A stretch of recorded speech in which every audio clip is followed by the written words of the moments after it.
And so, that's why they want to get rid of 95% of us, because they have to be able to manage us. They need a few of us around to do the jobs that they either can't or won't do. They need a few of us around to clean their toilets, basically. That's what it is, and to change the oil in their limousines and stuff. But they don't need the number of us that currently exist. And they know that we are bound at some point soon to revolt. And we can overtake them if we choose to. And that's the reason that they're frightened of. And they figure we're going to choose to, and they're frightened of us. And so they got to get the numbers down. And they're using the environment as the excuse. But it's not the environment. That's not what it is. That's not why they're doing it. Anyway, bottom line with everything is it seems like there is an attitude, though, in society, and this is weakening us, and this is what's going to do us in. That we're actually contributing a great deal to our own demise here with this. The attitude in society is you get the people they want, and they want and they want, but they don't want to work for things like they once did. There's an attitude of entitlement in society, and the powers that be are using that against us in many ways. That's why they're saying, well, we'll do the carbon tax thing.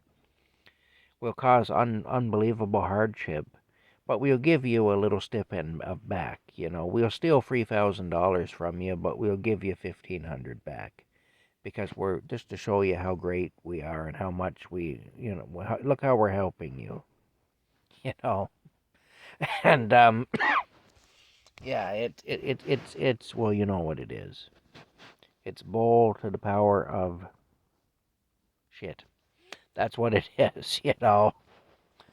And but see, the more complacent we are and the more lazy we are, the easier we are to manipulate. And so you get this attitude that's common in society now, where like the people want their cake. Like, they want their cake and they want to eat it too, but they don't want to have to do the work involved in actually making a cake.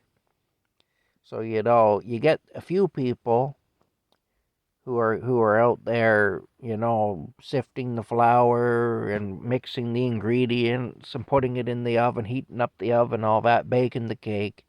And then you get that guy who shows up after the cake is baked, and he puts his plate on the table and he says, "Cake me up. Come on. Come on with the cake there. That looks good. Give me some of that." You know, didn't contribute a damn thing, but wants his piece of cake, but did not contribute a damn thing. And we're seeing more and more of that in society now too. And the powers that be are using that against us, because that kind of an attitude, it makes us weak. If you're not willing to work for what you have, that makes you weak. And if you're weak, you can be taken very easily. And that's the thing anyway. There's strength in working for what you have. To have a sense of entitlement and to expect everything just to come without having to do anything for it is folly, basically. And the powers that be are using that. They're encouraging that, and they're using it against us. So, again, we have to be very careful not to allow ourselves to slip into the bad habits, really. As tempting as it may be at times, we have to be very careful not to allow ourselves to do that. If you want your cake, you're going to have to sift some flour and crack some eggs. That's just how it is. If you want your cake, that's what you're going to have to do. Your cake is not going to be given to you. And even if it seems like it's being given to you, it's coming at a price that you may not see right now. You know? I mean, the farmer feeds the cows and looks after them because the cows are an investment. But at the end of the day, the cows are steak. That's what they are. They're steak. And so, like I say, you gotta always have it in perspective. Um, you don't want to become steak. That's what it boils down to. You don't want to end up steak, because you accepted the free ticket, basically the free meal or whatever. So again, I'm seeing a situation where the people are weakened in every way, and the powers that be are taking advantage of that. Like there's so much cognitive dissonance, it's frightening. And again, the powers that be are not holding themselves to the same standard that they hold the people on the bottom rungs to. And I see this all the time. I've seen it with the police all my life. I've seen the police do things that should have landed them in prison, you know, but it doesn't happen. They do it and they get away with it. Um, I've seen the police do things that if an average Joe on the street did the same thing, he wouldn't see the light of day for a very long time. And I've seen society support the police while they do these things. I've seen like I say, our prime minister. Our prime minister is doing things that he's done all kinds of criminal things. He's done things that, if you were a businessman running a small business and you did the same things, you'd lose your small business and you'd go to prison. You go to prison for defrauding the public and whatnot. Um, if you were somebody who actively encouraged things that did that kind of harm, the kind of harm that the things the prime minister's doing, there'd be consequences for that. For the average person, there would be. Yet the prime minister just skates on by. I mean, he's hated. That's happening now. He's really hated. So there is that. But beyond that, there are no real consequences, and I don't really think he cares that we hate him, because he holds us in contempt. He doesn't respect us enough to care how we feel about him. That's what it boils down to. Oh, so the peons hate me. So what? That's how he looks at it. So again, a lot of power, next to no accountability. So yeah. Anyway, that's about it. We need to stop being complacent. We need to stop expecting everything to be handed to us. We need to realize that nothing comes without somebody working hard for it. If something comes to me for free, somebody at some point has paid for that. It doesn't matter what it is. That includes our freedoms, by the way. People have paid for the freedoms that we take for granted and that people are just allowing to be taken from them. People paid with their lives for those freedoms. They really did. The only reason we have it, or have had it as good as we have had it in the past, in the recent past, is because others before us had it real hard. And others before us suffered so that we could be in the position we were in.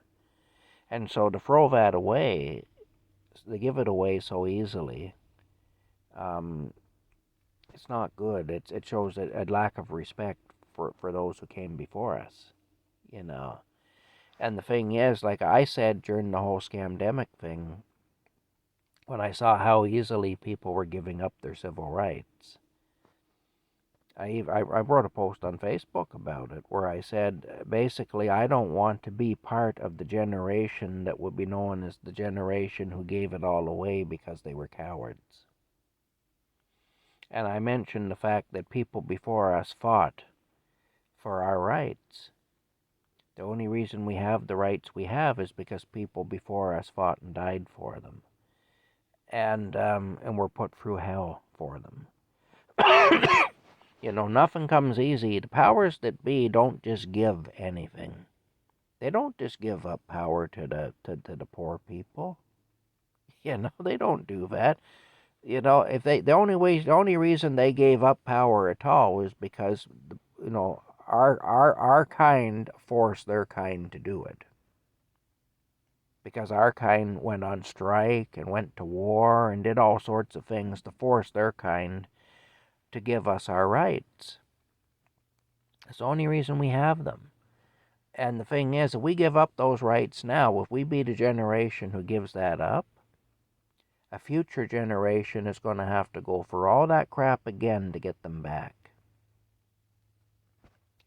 So basically our grandchildren or our great-grandchildren are going to have to fight all those fights again to regain those rights.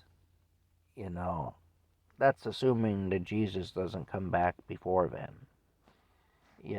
Then that's what's going to happen. And in the meantime, people are going to live miserable lives. It's going to be awful. But at some point, they'll get fed up, just like the generations before us got fed up, and they'll rebel. And the rights will come back because the powers that be will get frightened and they'll give the rights back. They'll be forced to, just like they were before. But, it's like a cycle that we go through, where the people rise up and claim their human rights, their God-given human rights, scare the hell out of the powerful people. The powerful people relent and give us our rights, or at least give us some of our rights and give us the appearance of having rights. And then we be content with that because we can at least live a kind of a half-hour's comfortable life.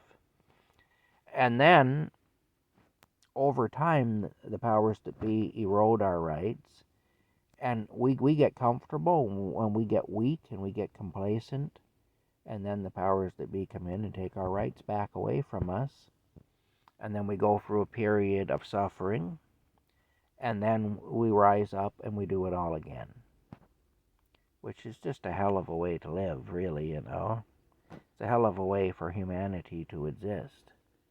But that's what we do. And now we're in the downward cycle. We're in the process of losing all our rights.